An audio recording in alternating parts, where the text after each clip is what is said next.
क्या ये photo op है, और अगर फोटो ऑप है तो इसके पीछे मकसद क्या है आपके हिसाब से? देखिए, सबसे पहले मानक जी, अटल बिहारी वाजपेयी जी इस देश के चंद वैसे राजनेताओं में एक थे जिनका विपक्ष भी कभी जिनकी मुखालफत उस तरह नहीं करता था जैसे आम तौर पर आज की राजनीति में होता है।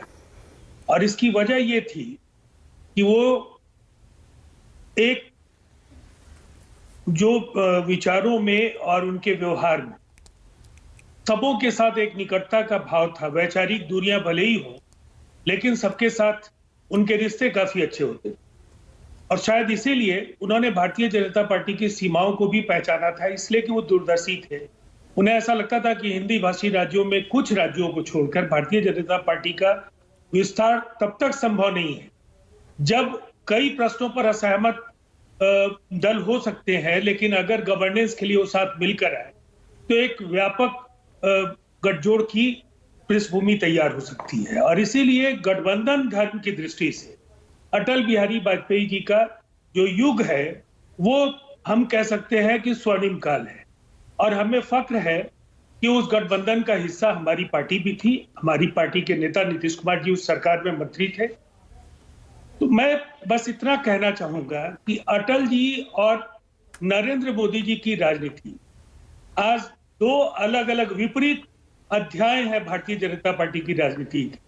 एक तरफ सर्वानुमति, देश में भारतीय जनता पार्टी को उसका लाभ हुआ, विस्तार हुआ, और विश्लेषक क्या कहते हैं मैं तो नहीं जानता, लेकिन कोई भी व्यक्ति अगर संवाद करता है, संपर्क करता है, लोगों से रिश्ते बनाता है, तो राहुल गांधी या कोई भी व्यक्ति उसे उसका लाभ मिलेगा ही राजनीति।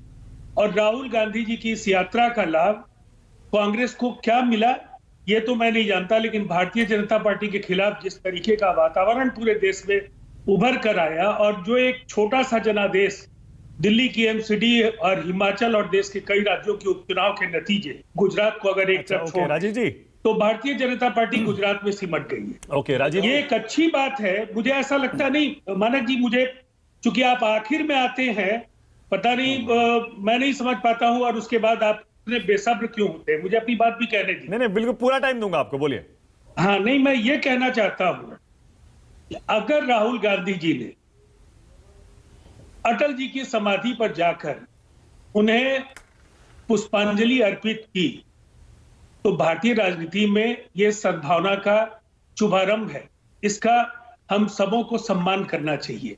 इसे राजनीतिक नजरिए से जो लोग देखते हैं और जिनकी नजर में केवल अपने आकाओं के सामने अपना स्कोर केवल ठीक करना है, चौके छक्के लगा करके उन्हें अपने आकाओं की नजर में आगे आना है, उनके लिए ये एक सामान्य घटना है।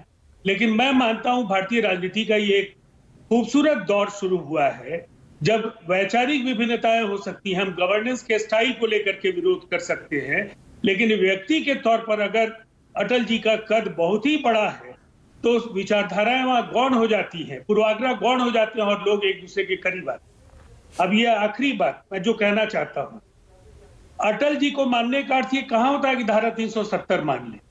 अटल जी को मानने का कहां मतलब होता है कि यूनिफॉर्म सिविल कोड मान ले? कहां मतलब होता है कि राम जन्मभूमि का जैसे मन हो वैसे निर्माण कर?